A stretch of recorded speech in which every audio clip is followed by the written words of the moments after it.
And now picking up here in part 3, where we left off in part 2, we had just computed our 95% confidence interval for estimating the population proportion of blue M&Ms.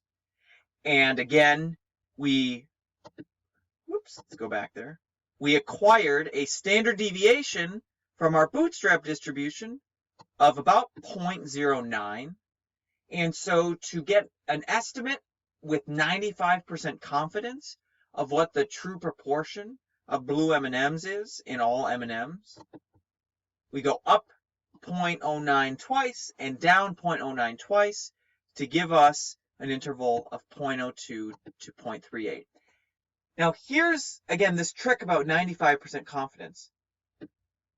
We don't know for certain if the true population proportion of blue M&Ms is between 0.02 and 0.38. We're only 95% certain. So the trick is, this one interval we made may contain the true population proportion of blue M&Ms, or it may not contain the true population proportion of M&Ms. So any confidence interval you make either contains the true population parameter we care about, or it does not contain the true population parameter that we care about. But we don't know if we don't go to the population and find out. But that's why we did all this in the first place, because we can't go to the population. We're doing this as a way to estimate.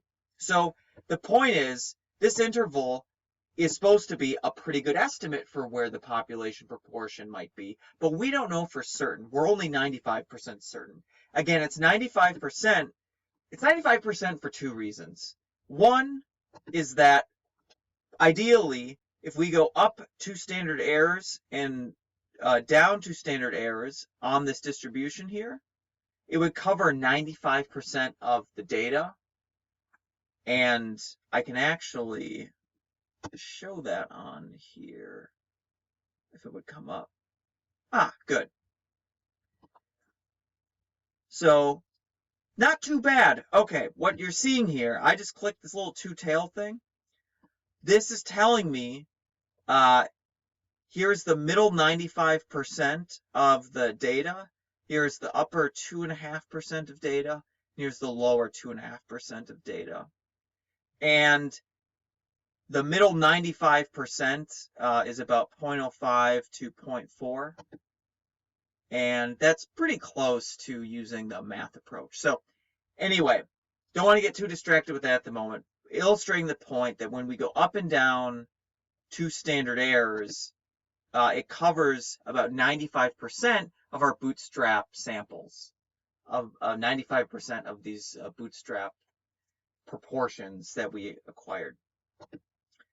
Briefly, the other reason why it's 95%, so just quickly revisit this idea that I said that this interval may contain the true population proportion, it may not. If I were to carry out this whole thing all over again with a whole new sample of 20 M&Ms and carry out this whole bootstrapping thing all over again and get a whole new interval, that one may contain the true population proportion or may not contain the true population proportion. And I could carry out this whole procedure all over again. 95% confidence means that if I were to carry out this whole procedure 100 times with 100 different samples and get 100 different confidence intervals, 95% of them should contain the true population proportion of blue M&Ms. And this is talked about in the book. And I believe it's page 184, which shows you that picture. So that's the other reason where 95% comes from. If we were to make 100 different confidence intervals using 100 different samples, and I did this 2 standard errors thing, 95% of my confidence intervals would contain the true population proportion of blue M&Ms, and about 5% would not contain the true proportion of blue M&Ms. So that is our answer to our research question. What is the proportion of blue M&Ms in the population of all blue M&Ms? Well, we're 95% confident that it's between 0.02 and 0.38. That's it. That's the extent to which you need to answer this type of research question. So let's do one more example here, and involving the Atlanta commute times, which has been talked about in the book a bunch. And those results are already there, so let's go right to stat key. So the question is, what is the average commute time for all Atlanta residents? And the way these data are taken, we're not looking at proportions anymore, we're looking at means. So we will have a sample of Atlanta commute times, not all of them, and we will find the average commute time from that sample and carry out a bootstrap procedure to estimate how much that sample commute time varies over repeated samples if we were to do that, and use that to make an interval to estimate where our true population commute time for Atlanta residents is. So let's do that in StatKey. I'm going to reset here. Since I'm looking at commute times, again, that's not a proportion. We're going to look at an average mean. So now I can click on the confidence interval for a single mean, median or standard deviation. And as we saw in the sample proportion, or in the confidence interval for proportion one, there's already some data sitting here from some other example. Well, fortunately, our Atlanta commute times are a pre-made data set that's already in this list here in StatKey, which is nice because it's associated with the book. So you would hope that any example in the book would hopefully be in these preloaded data sets here. So I'm going to click on Atlanta commute time, and these are the data. First thing to notice, our sample size is 500. Great. And we have an original sample estimate for a commute time of 29.11. But again, this could have been a quirky 500. Maybe this is a really low sample mean. Maybe it's a really high sample mean. We're going to do a bootstrap distribution now.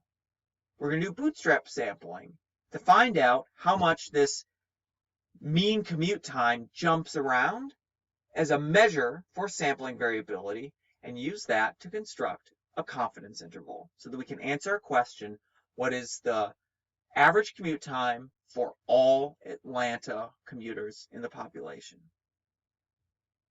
Great. So as a proof of concept, I'm going to hit one sample, and I bootstrapped one sample. So I took out one commute time, wrote it down, put it back in, sampled with replacement, took out another commute time, wrote it down, put it back in, and kept doing that until I had 500 bootstrapped observations. In this case, this bootstrap sample of 500, the average commute time is 28.582. And here are all the individual bootstrapped observations that were automatically done by StatKey. And here is my Bootstrap Statistic. The Bootstrap Statistic in this case is the average commute time from this bootstrap sample, in this case 28.582. And there it is, 28.582. And I can do it again and again, and a fourth bootstrap sample, and a fifth. Why don't I do 10 just to show you to start? So it's kind of hard to tell with just 10 bootstrap samples what's going on, but we can see there's some variability. You know, I have one bootstrap sample that gave me a bootstrap statistic commute time of 28.34. That's this one here that I've highlighted. But I also got one that's over 31. It's at 31.27 as an average commute time. So we can see that we've got some pretty good sampling variability that we're estimating here. And so maybe, yeah, 29, this original sample mean of 28.11, you know, that's a perfectly fine single number estimate, but maybe we want to go up and down to standard errors to get a nice interval to answer our research question, to really communicate where we think the true population commute time might be. So to get a better sense of this, I'm going to generate another 10,000 here. And This might be slow on some of your computers. I apologize for that. There's nothing I can do about it. That's the stat key and computer issue, but it's not too shabby here. 8,010, 9,010, come on, 10,010. Beautiful. All right, here we go. I have 10,010 Bootstrap samples. I can look at any one of those 10,010 samples by just hovering over, and I can see all these different Bootstrap samples showing up in that lower right there by hovering over them. Again, each of these single dots on this Bootstrap distribution represents a Bootstrap sample of 500 observations, sampled with replacement from the original sample. And our Bootstrap distribution is centered around it's at 29.105, which is pretty good. That's close to our original sample mean. And again, the thing we really care about, what's the variability here? How much is the spread here? Well, our standard deviation of this distribution is about 0.921. Now let's see what in the PowerPoint what it was before.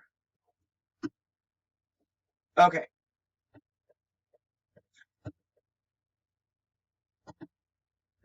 So given that our standard deviation of our Bootstrap distribution is 0.921, we know that this is the standard error of our measure of interest, our population commute time.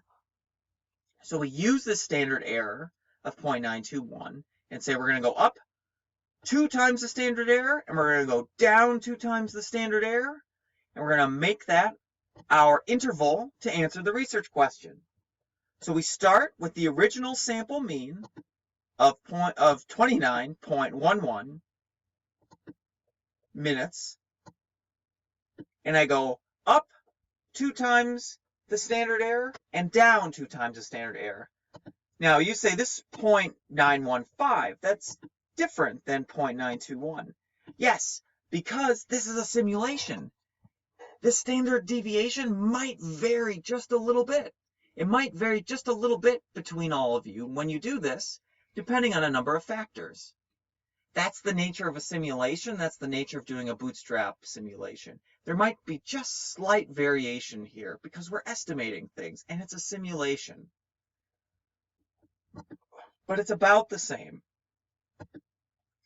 So we go up 2 standard errors and down 2 standard errors, and this gives us a fairly nice and narrow estimate of 27.28 to 30.94 minutes. So to interpret this, this is just like the other case. Since we use 2 standard errors, that instills 95% confidence, and we say we are 95% confident that the mean commute time for all Atlanta commuters, that's the population for all Atlanta commuters, is between 27.28 minutes and 30.94 minutes. That's pretty cool that we were able to answer that question by one sample of 500 right there. One sample of 500 commuters. That's pretty wicked that we can say that with 95% confidence. That's what the average population, that's what the average population commute time is. We've got that narrowed down to just a few minutes there, 27 to 30. So that's how we answer a research question for one mean, and we've seen an example for answering a research question with one proportion. That's the idea at this point with using Bootstrap intervals for this. And now you'll play with this in the discussion activity. And I guess the last point to drive home is that when we originally get our data, we know that this is the sample mean and that these are the sample statistics here. But when we ask our research question and when we answer our research question, we're answering and asking about the whole population, about all Atlanta commuters, about all M&Ms. So our research question and our answer is about the population. Our data is from the sample, and that's how we start to differentiate a little bit between those two things. So that's it for this little video series here. Send me questions. I hope this was helpful, and we will charge forward. Thank you much.